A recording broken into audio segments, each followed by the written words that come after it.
આ બધાના ધ્યાનમાં હશે કે લાસ્ટ 22/7ના દિવસે એટીએસ ખાતે એક યુએપીએ અને બીએનએસમાં એક કેસ કરવામાં આવેલ હતો, જેમાં એક્યુઆઈસ થી સંકળાયેલ 4 આરોપીઓની ધરપકડ કરવામાં આવેલ હતી, જે કે ફેક દિલ્હીથી, ફરદીન અમદાવાદથી, સૈફુલ્લા કુરૈશી મોડાસાથી અને જીશાનને નોઈડાથી પકડવામાં આવેલ હતો. આ લોકોની બધાની 14 દિવસના અમને રિમાન્ડ મળ્યા હતા. આ રિમાન્ડ દરમિયાન જે ફેક્ટ છે એના ઇન્ટ્રોગેશન દરમિયાન જાણવા મળેલ કે આ એક ઇન્સ્ટા અકાઉન્ટ છે સ્ટ્રેન્જર નેશન 2 કરીને. આ અકાઉન્ટના કોન્ટેક્ટમાં છે. આ અકાઉન્ટ મારફતે એ લોકોએ એક્યુએસ થી રિલેટેડ કન્ટેન્ટની આપ-લે કરતા હતા અને જિહાદી મુદ્દાઓ પર ડિસ્કશન્સ એ લોકોએ કરતા હતા. આ ઇન્ટ્રોગેશન આધારે અને એના જે વિડીયોઝ હતા એ વિડીયોઝને ડીપ સર્ચ ઇન્ટરનેટમાં કરતા અમને અમારી જે ટીમ છે એ ટીમના ઇન્સ્ટા અકાઉન્ટ મળી આવેલા, જે કે સ્ટ્રેન્જર્સ નેશન 2 અને સાથે સાથે આનાથી જ રિલેટેડ જે ફેસબુક પેजेस છે સ્ટ્રેન્જર્સ ઓફ ધ નેશન અને સ્ટ્રેન્જર્સ ઓફ ધ નેશન 2. આ ટોટલ 3 અકાઉન્ટ, 2 ફેસબુક ઉપર અને 1 ઇન્સ્ટાગ્રામ ઉપર અમને મળી આવેલો. આ બહુ પોપ્યુલેટેડ ઇન્સ્ટા અકાઉન્ટ હતો. કહેવાનો કે આના જે ફોલોઅર્સ છે એ 10,000 થી પણ વધારે દરેક અકાઉન્ટ ઉપર ફોલોઅર્સ હતા અને ઘણા બધા કન્ટેન્ટ્સ એ લોકોએ મૂકતા હતા. એક ટેકનિકલ ટીમ એસપી સિદ્ધાર્થ ની અધ્યક્ષતામાં બનાવવામાં આવેલી, જેમાં DYSP Harsh Upadhyay, Madan Ojha, Manal Shah, RC Vadvada, PR Vasava, police constable Ravi Desai વગેરે રહ્યા. એ લોકો દ્વારા ટેકનિકલી આ અકાઉન્ટ હોલ્ડર્સ કોણ છે એ બાબતમાં ડિટેલ્સ શોધવામાં આવેલી. જાણવા મળેલ કે આ જે અકાઉન્ટ છે બેસિકલી 3 અકાઉન્ટ એક શમા પરવીન રહે આરટી નગર બેંગ્લોરમાં રહે છે. આના ડીપ સર્ચ કરીને આની ડિટેલ્સ, આના ફોન નંબર્સ, આના ડિટેલ એડ્રેસ વગેરે બધું આઈડેન્ટિફાઈ કરવામાં આવેલો. એ આધારે પછી એક ટીમ બનાવવામાં આવેલી, જેમાં DYSP Virjit Parmar, PI S Chavda, PI Manal Shah, PSI Aman Patel, Vijay Patel, ASI Hinaben Makwana. આ લોકોની એક સંયુક્ત ટીમ બેંગ્લોર ખાતે રવાના થયેલ. ઇન્ટર સ્ટેટ ઓપરેશન હોય, રાજ્ય પોલીસ અને સેન્ટ્રલ એજન્સીઓની ત્યાં મદદ લેવામાં આવેલ, જેમાં ઘણી ફલદાયક સાબિત થયેલ. અને આ જે સસ્પેક્ટ આરોપી છે એને ત્યાંથી એને ઘરેથી ડિટેન કરવામાં આવેલ.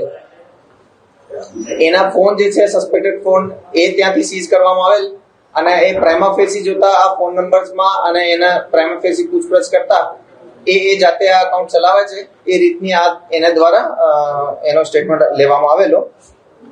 પછી આ જે આરોપી છે એનો એક ટ્રાન્ઝિટ રિમાન્ડ લઈને અહીંયા આજે અમદાવાદ ખાતે લઈને આવેલ છીએ.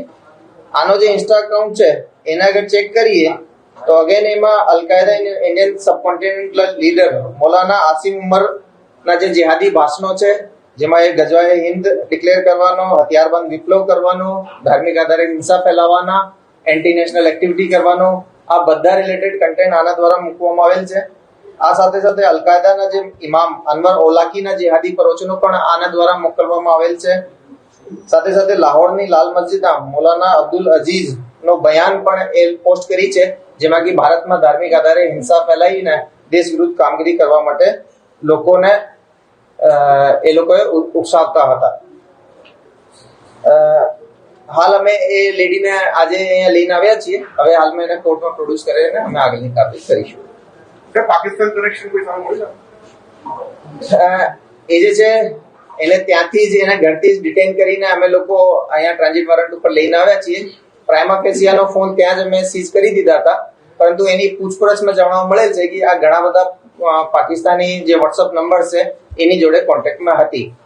સાથે સાથે પાકિસ્તાન સિવાય પણ બીજા કન્ટ્રીઝ જોડે પણ એના સંપર્ક છે, આ એના દ્વારા બતાવવામાં આવેલ છે. સોશિયલ મીડિયા પર કેટલા સમયથી આ પ્રકારને કોન્ટેન્ટ મૂકીએ છીએ અને કેટલી સક્રિય? જો અમે એના રિસેન્ટ જે કન્ટેન્ટ છે એ કન્ટેન્ટ આધારે આપણે કહીએ છીએ કે આ રીતના સસ્પેક્ટેડ કન્ટેન્ટ છે. આજે જ અમે એને લઈને આવ્યા છીએ. એની પ્રોફાઇલ કેટલી જૂની છે એ અમે થોડો આનો ડિટેલ અભ્યાસ કરીને આપણે કહીશું. અને આ પ્રોફાઇલ્સમાં ક્યારથી એ લોકોએ રેડિકલ કન્ટેન્ટ અને અલ-કાયદા રિલેટેડ કન્ટેન્ટ મૂકવા માંડ્યા છે એ પણ અમે આપણે ડ્યુરિંગ ઇન્વેસ્ટિગેશન કાયદાની ભાષામાં આને આતંકી કહેવાય મહિલાને કે શું કહેવાય?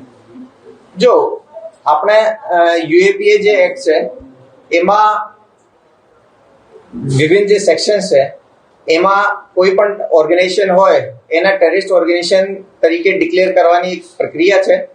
આ રીતે અલકાયદા જે છે અને એનાથી એસોસિએટ જે ઓર્ગેનાઇઝેશન છે જે કે અલકાયદા ઇન ઇન્ડિયન સબકોન્ટિનેન્ટ હોય યા એની બીજા કોઈ રાજ્યો દેશોની જે શાખાઓ હોય એને આતંકવાદી સંગઠન તરીકે ડિક્લેર કરવામાં આવેલ છે.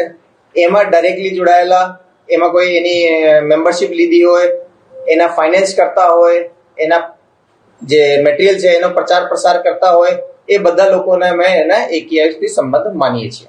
ચારે આતંકીઓ જોડે આ મહિલા સંપર્કમાં હતી અને કઈ રીતે એને માર્ગદર્શન તમામ પૂરું પાડતી હતી? देखिए जो हाल सुधीની અમારી તપાસમાં એ જે ફેક જે હતો જે કે અમે દિલ્હીથી લઈને આવ્યા હતા એ આને બહુ વધારે એક્ટિવ કોન્ટેક્ટમાં હતો. આગળનો જે ગ્રુપ હતો એ ફેક ચલાવતો હતો અને ફેક સિવાય પણ થઈ શકે કે આ મહિલાએ બીજા ઘણા બધા લોકોના કોન્ટેક્ટમાં હોય તો અમે એની પણ તપાસ કરીશું. મહિલા પોલીસથી બચવા માટે કયા પ્રકારે કોન્ટેક્ટ કરતી હતી, કેવી રીતે કોન્ટેક્ટ કરતી જેથી કરીને પોલીસથી બચી શકે? બેસિક આ છે કે ભાઈ આ જે મહિલા છે એના દ્વારા એ જે હું આપણે જે આઈડીઝ ની વાત કરી એ આઈડીઝ છે એ એના નામે ન હતી. જે બેસિક પ્રિકોશન્સ રાખવા જોઈએ એ પણ એનો ખ્યાલ રાખી હતી. ઘણી વખતે આમાં જે કન્ટેન્ટ છે એ બહારથી પણ મૂકવામાં આવતા હતા. મારે કહેવાનો મતલબ આ છે કે વિદેશોથી પણ એની આઈડી ઉપર કન્ટેન્ટ મૂકવામાં આવતો હતો. તો જે બેસિક પ્રિકોશન્સ છે આ એના દ્વારા લેવામાં આવતો હતો.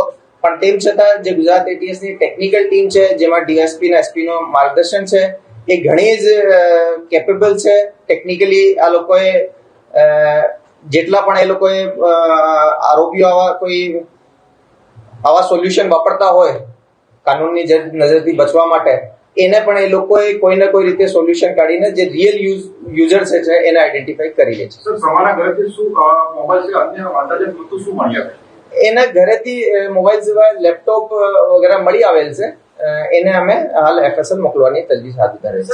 ગુનાહિત ઇતિહાસ છે? નહીં, હાલ સુધીમાં અમારી તપાસમાં એવું એનો કોઈ ગુનાહિત ઇતિહાસ જણાઈ આવેલ નથી. કેટલું ભણેલી છે, મૂળ ક્યાંની રહેવાસી છે? આ મૂળ ઝારખંડની રહેવાસી છે અને આ કોમર્સથી BCom ગ્રેજ્યુએટ ભણેલી છે. ઝારખંડના નક્સલવાદી ગ્રુપમાં જોડે હોવાની એક વાત સામે આવી હતી. ઉલ્ફા નામનું જે આતંકી સંગઠન છે તેમાં પણ એ મેમ્બર હોવાની શું હકીકત છે? નહીં, અમારી તપાસમાં એવું કોઈ પણ હાલ આવેલું નથી. અમે અમારા જે AQS થી રિલેટેડ કેસ છે એના બાબતે જ અમને હાલ સુધી જાણકારી છે. એ બાબતમાં અમે તપાસ કરીશું. એના આજે અર્લી મોર્નિંગ જ અમે બેંગ્લોરથી અહીંયા લાવ્યા છીએ અને વિથ ઇન ડ્યુ કોર્સ અમે આપને બધું જાણકારી છે. એના હું કીધા આપને એના ફોલોઅર્સની સંખ્યા બહુ વધારે છે. એના જે ઇન્ડિવિજ્યુઅલ ચેટ્સ છે એના ઉપરથી પણ ઘણી બધી ડિટેલ્સ બહાર આવશે જે સમયાંતરે હું આપને બતાવીશ. સર, બેંગ્લોરમાં આના પરિવારમાં કોઈ જોડે રહેતું હતું? કોણ હતું? કોઈને ખબર હતી કે આવું કરે છે? એ જનરલી જે મહિલા છે એ એકલી વધારે રહેતી હતી. એ એના રૂમમાંથી વધારે બહાર નહીં નીકળવાનો. આજુબાજુના લોકોથી પણ જે જાણકારી મળી લેવામાં એ બહુ ઓછી બહાર નીકળતી હતી. ઘરમાં એના બ્રધર અને મધર અને ફેમિલી જોડે રહેતી હતી. પણ આ લોકોના પણ પ્રાથમિક રીતે કહેવામાં આ લોકોને આ બાબતની ખબર ન હતી.